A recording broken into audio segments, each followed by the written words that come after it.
আর তো 4 দিন, কদিন? 4 দিন।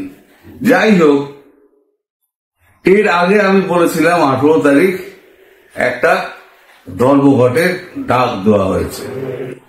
তারপরে আমি একটা পোস্ট দিয়েছিলাম যে প্রধানমন্ত্রী শেখ হাসিনা তিনি নিজে এই ঘোষণাটি করবেন। 19 তারিখ তিনি একটা জাতির উদ্দেশ্যে একটা ভাষণ দেবেন, তার ব্যবস্থা হচ্ছে। এখন যিনি উনি যেখানে রয়েছেন হিন্ডান এয়ারবেস, সেটা এত সুরক্ষিত জায়গা, সেখানে কোন টেলিভিশন ক্রু কাউকে বা কোনো সাধারণ মানুষকে সেখানে ঢুকতে দেওয়া হয় না। সমস্যাটা কোথায়? এখন যদি টেলিভিশন ক্রুদের ঢুকতে দেওয়া হয়, তাহলে তার ওখানে যে সমস্ত এত গোপনীয় জিনিসপত্র রয়েছে যেগুলো সাধারণের চোখের আওতার বাইরে থাকে, কখনো তার ছবিও তোলা যায় না, তাহলে এদের সঙ্গে ক্যামেরাও থাকবে, সমস্ত কিছু থাকবে, কি কখন ছবি তুলে নেবে সেটা একটা বড় ব্যাপার। ফলে এটা নিয়ে একটা দোলাচলে রয়েছে। আর দ্বিতীয় হচ্ছে, প্রধানমন্ত্রী প্রোটোকল অনুযায়ী কোন স্টুডিওতে গিয়ে তিনি সাক্ষাৎকার দিতে পারেন না, তাহলে টেলিভিশনকে যেতে হবে তার কাছে, কারণ তার প্রোটোকল, তিনি কখনো স্টুডিও যেতে পারেন না। এইখানে একটা সমস্যা হচ্ছে যে কি করে এই সমস্যাটা সমাধান করে একটা ব্যবস্থা করা যায়। মনে করা হচ্ছে এএনআই-তে ব্যবস্থা করা হয়েছে, বা প্রেস ট্রাস্ট অফ ইন্ডিয়া গভর্নমেন্টের, যেটা তাকে একটা চেষ্টা করা হচ্ছে, তাদেরকে দিয়ে যদি ব্রডকাস্টিংটা করা যায়, কোনো প্রাইভেট চ্যানেলকে দিয়ে না, প্রাইভেট চ্যানেল এবার ফিড দিয়ে নিল, সেটা আলাদা কথা।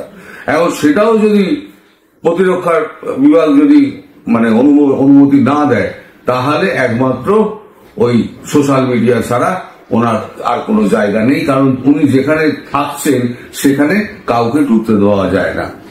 তা আমি ওই কারণে একটা পোস্ট দিয়েছিলাম যে উনি নিজে মুখে বলবেন। তাই নিজে মুখে উনি কি বলেছেন আগে সেটা একবার আপনারা শুনে দিন। আন্দোলন করতে হবে, সব মাঠে নামতে হবে, এই ব্যাগ ট্যাগ সব প্রত্যাহার, নিত্য প্রয়োজনীয় জিনিসের দাম কমাতে হবে, প্রত্যেক মানুষের জীবনে নিরাপত্তা দিতে হবে, মামলা বন্ধ করতে হবে, মিথ্যা মামলা প্রত্যাহার করতে হবে, সব বন্দীদের মুক্তি দিতে হবে, এবং ইউনুসকে পদত্যাগ করতে হবে, কারণ সে দেশ চালাতে ব্যর্থ। এই সমস্ত আরো আর যা নিজের এলাকায় যে সমস্ত ইস্যু আছে সেগুলি নিয়ে, সব জায়গায় যে আগুন দিয়ে পোড়ানো থেকে শুরু করে প্রত্যেক এলাকা ভিত্তিক সব জায়গায় মানববন্ধন এবং মিছিল মিটিং যে যা পারো করতে হবে।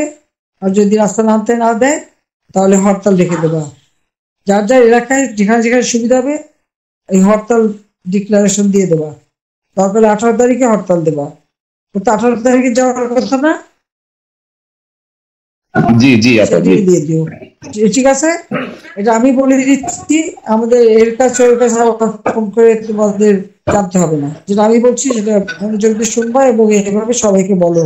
অ্যাকচুয়ালিটা হচ্ছে জাতিসংঘ সম্প্রতি বাংলাদেশ সেনাবাহিনীর ওপর নিষেধাজ্ঞা আরোপের হুঁশিয়ারি দিয়েছে, যা দেশের বর্তমান রাজনৈতিক ও নিরাপত্তা পরিস্থিতি নিয়ে গভীর উদ্বেগের সৃষ্টি করেছে।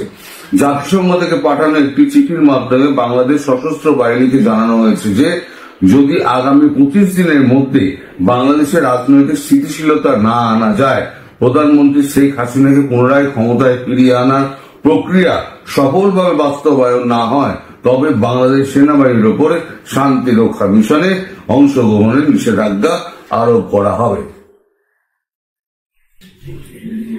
এই হলো সেই চিঠির কপি, নিচে ইউনাইটেড নেশনের নিচে সই টই করা, ইউনাইটেড নেশনের ছাপটাপ মারা। এই চিঠির কপিও আমি দিয়ে দিচ্ছি আপনাদের, এই চিঠির কপি দেখুন। কিন্তু আবার বলছি, এটা কি সত্যি কি মিথ্যে এটা এখনো পর্যন্ত আমি যাচাই করে উঠতে পারিনি। তবে যদি সত্যি হয় তাহলে পরে হিন্দিতে একটা কথা আছে, গ্যা ভস পানি মে। কি বললাম? গায়া ভস পানি মে, মানে আপনার যে এত প্রতিষ্ঠা, গণতন্ত্র, সমাজ, আপনার ধর্ম নিরপেক্ষতা, সমস্ত কিছু আপনি বঙ্গোপসাগরে ভাসিয়ে দিলেন, এইবার যখন সরকার পরিবর্তন হবে তখন কি আপনি আশা করেন যে এই সমস্ত আপনার সংস্কার পরবর্তী সরকার আমল দেবেন? কারণ আপনার এটাই তো নয়, বৈধ নয়। আপনার যে গভর্নমেন্টটা, এই গভর্নমেন্টটাই তো বৈধ নয়। তাহলে যে গভর্নমেন্টের কোনো বৈধতা নেই সেই গভর্নমেন্টের কথা তার সমস্ত ক্রিয়া প্রক্রিয়া যাকে বলে সেগুলো কি ভ্যালু থাকে? কোনো ভ্যালু থাকবে না। আর আপনার দিন তো মোটামুটি গোনাগুনতি হয়ে এসেছে। আমি যা খবর পাচ্ছি ভেতরে ভেতরে যা খবর পাওয়া যাচ্ছে তাতে কিন্তু আপনার কপালে কিন্তু অশেষ দুর্গতি নাচানাচি করছে, একেবারে এই করে নাচছে, এইটুকু বলা যায়। শুধু সময়ের অপেক্ষা। আর আপনি যে এখান থেকে ভাগার চেষ্টা করছেন, এই সুইজারল্যান্ড থেকে আপনি ফিরবেন কিনা সে নিয়ে আমার কিন্তু মনে গভীর সন্দেহ দানা পাচ্ছে। এই সন্দেহ ক্রমশ আবার ঘনীভূত হবে 4টে দিন কাটার পর। আমার মনে হচ্ছে আপনি এসকেপ রুটটা আপনি চাইছিলেন, সেই এসকেপ রুটটা আপনি ধরে নিচ্ছেন ওই কূটনীতির আড়ালে, কূটনৈতিক চাদরে নিজে গা ঢেকে আপনি বেরোবার চেষ্টা করছেন। কারণ কূটনৈতিক চাদর যদি আপনার থাকে তাহলে পরে আপনাকে কেউ বাধা দিতে পারবে না।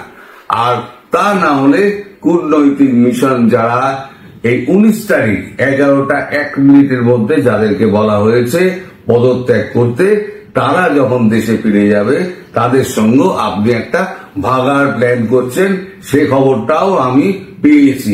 এখন দেখা যাক কোন খবরটা সত্যি হয়।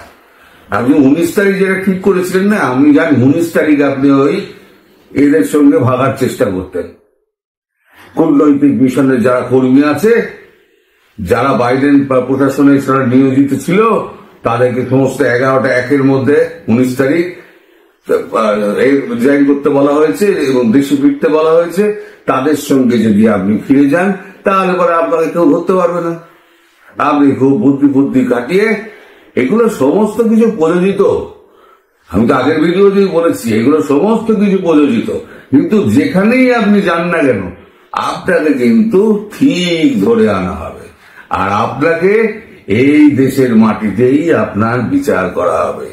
এবং এই দেশের মাটিতে এই যে সংবিধানকে কবর দিলেন, আপনার একদম কি বলে আপনার অর্থনীতিকে কবর দিলেন, যা যা আপনি করেছেন সুন্দর সুন্দর কাজগুলো, সেগুলো তো একেবারে সোনার ফ্রেমে বাঁধিয়ে রাখার মতো না। আমি বলি কি, আপনি এক কাজ করুন, তাকে ভালো বুদ্ধি দিচ্ছি।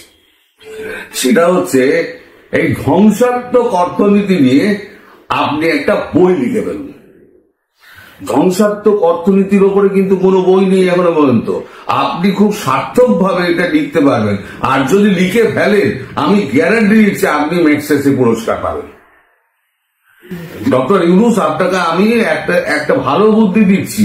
এই একটা পুরস্কার আপনার বাকি আছে, যে সাহিত্য হিসেবে একটা পুরস্কার আপনি পেয়ে যাবেন। শেষ বয়সে যদি পুরস্কারটা মেলা যায় তাহলে খারাপ কি, তো আপনি একটা ম্যাগসেসে পুরস্কারের জন্য আপনি ধ্বংসাত্মক অর্থনীতি একদম শীর্ষক একখানা বই লিখে ফেলুন। আপনার মতো ভালো বই আর কেউ লিখতে পারবে না, এ আমি গ্যারান্টি দিয়ে দিলাম। সুতরাং চেষ্টা করুন এখন থেকে, শেষ বয়সে যদি আর একটা নোবেলের পর ম্যাগসেসই পাওয়া যায়।